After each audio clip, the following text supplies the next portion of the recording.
At the break of every dawn in Kenya, over 600,000 public sector employees pour into thousands of workstations spread out across the 47 counties. Be they teachers in the classrooms, police officers maintaining law and order, health practitioners maintaining healthy communities, or administrative officials meeting citizens in a last-mile service delivery. Wherever they are, whatever their work is, they are the arms of the state, meeting her obligations to her citizens.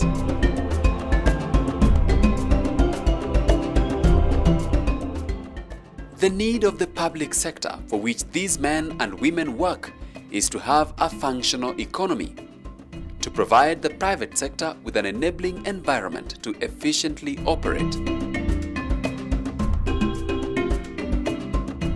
One of the biggest challenges to the public service in Kenya is demotivation and chronic disparities in remuneration.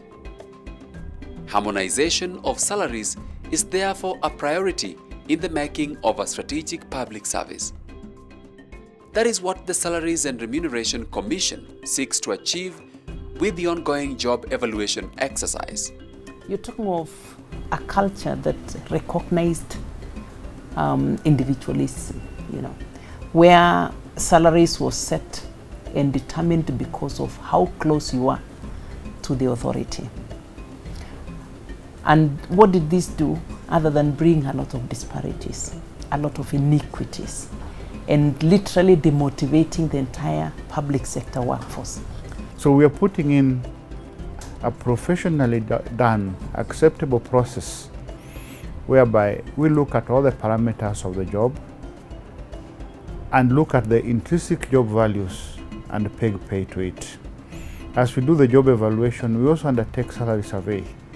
And salary survey is important because we have to look at the internal relativity between the jobs that exist within the service, that's the public service, and the neighboring countries and the economies similar to our country.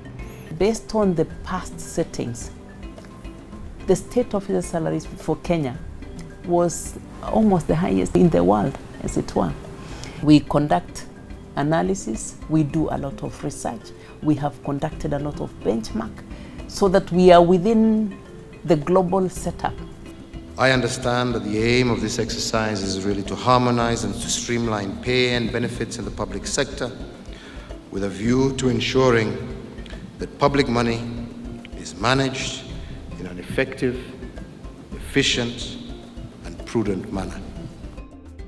The public service job evaluation identifies, analyzes, and measures each job within the public sector against established criteria and weighs the relative value of jobs in a uniform and consistent manner.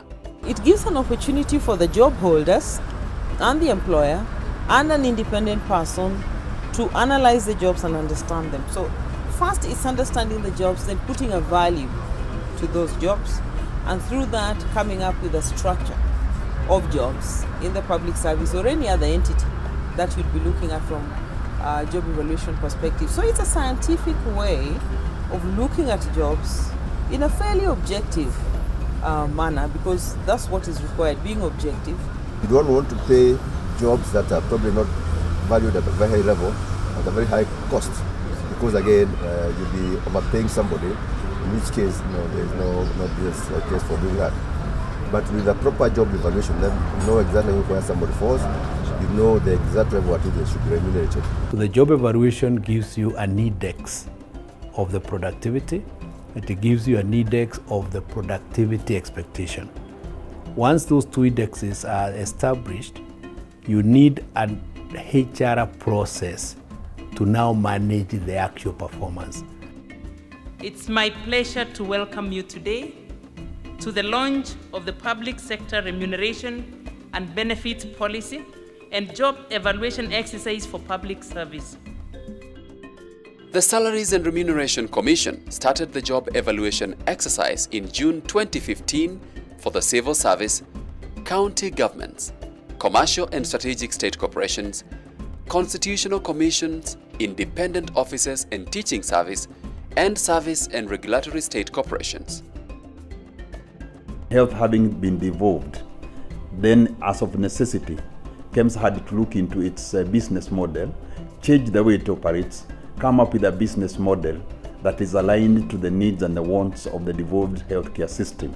And that necessitated that we do a job evaluation, a job analysis and grading so that we can place our human capital accordingly in the new business model and in the new business environment. This is going to lend credence to the circulars they issue, the determinations they make, the advisories they give. We are now okay because we know a lot of effort has gone into informing decisions that they ultimately make as a commission.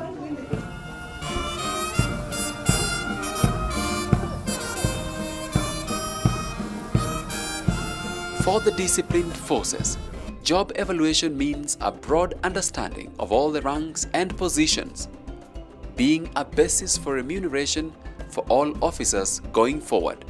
There is need to do job evaluation within the disciplined forces basically because they are also members of the public service. And we need to evaluate the entire public service.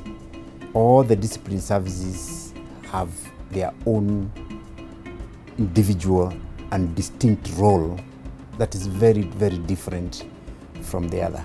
We shall be able now to go to all the ranks, evaluate those ranks, so that at the end, you may have people serving in the same rank, but doing different jobs, and all of them have been identified, and each one of those jobs has also been given a worth.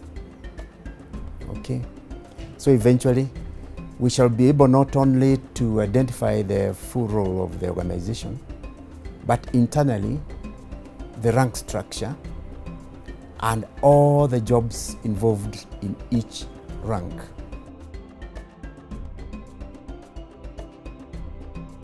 Beyond establishing the actual value of all public service jobs, the job evaluation exercise will provide a basis for salary negotiations between public service employees or their representatives and the government. We want to see that you are getting the right reward.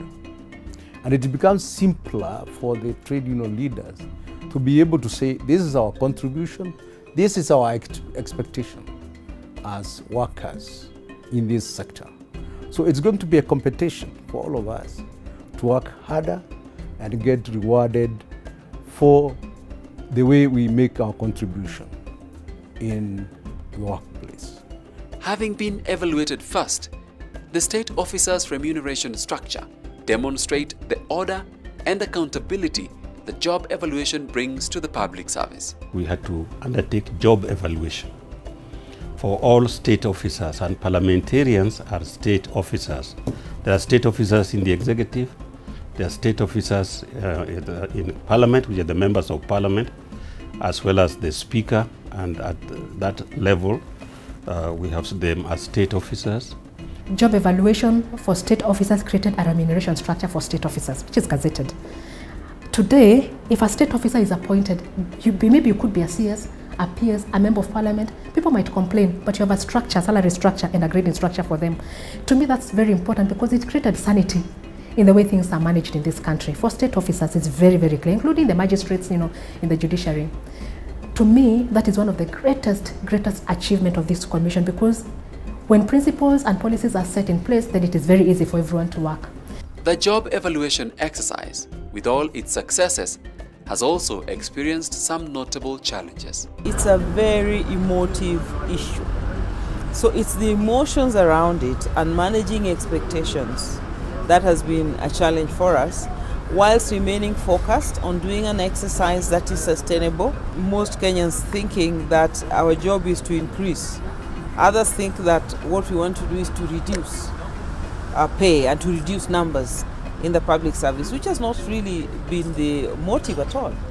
The other one is misunderstanding and misinterpretation of SRC mandate. There are institutions that have said one of your mandate is to advise, and we understand advice to mean you may take it or you may not. We've moved in to say advice is constitutionally given, therefore it's mandatory. It's mandatory to the extent that it links up to the sustainability of the wage bill. So some have challenged that, and so we have had to address some of the things in court. We have court cases lined up as we're talking now, and so we're moving in also to address the cases that are in court. We have inadequate funding. You know the challenge that, of course, when you don't toe the line, then you will be constrained through other means. We, of course, have had direct challenges where SRC is threatened with disbandment. In the long run, the Salaries and Remuneration Commission envisions the public service job evaluation to help manage public wages, reduce the cost of doing business, provide job satisfaction, stabilize private sector wages, and improve performance and productivity of the public servants, thus guaranteeing economic growth.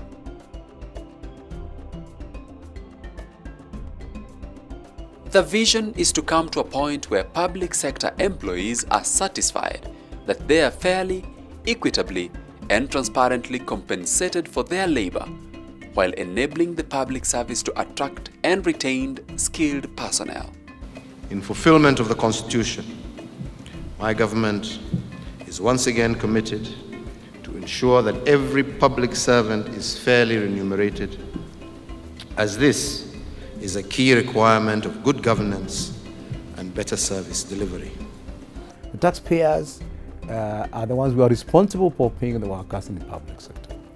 And the taxpayers also expect services to be improved in terms of the way the whole system works. So that is a balance. We are going to get a balance between all of us as a country. And job evaluation is going to address all those concerns in this country. We feel that if we make people accountable at a personal level, then it will be rewarding for work that has been done. Because we are slowly changing the culture of the public service, where people might have gone to work, but they could not account for what they have done at the end of the day, at the end of the month, even at the end of the year. So we are very keen on ensuring that we pay for the work done, and that's very important to us. When all is said and done, job evaluation is simply fair play for fair pay.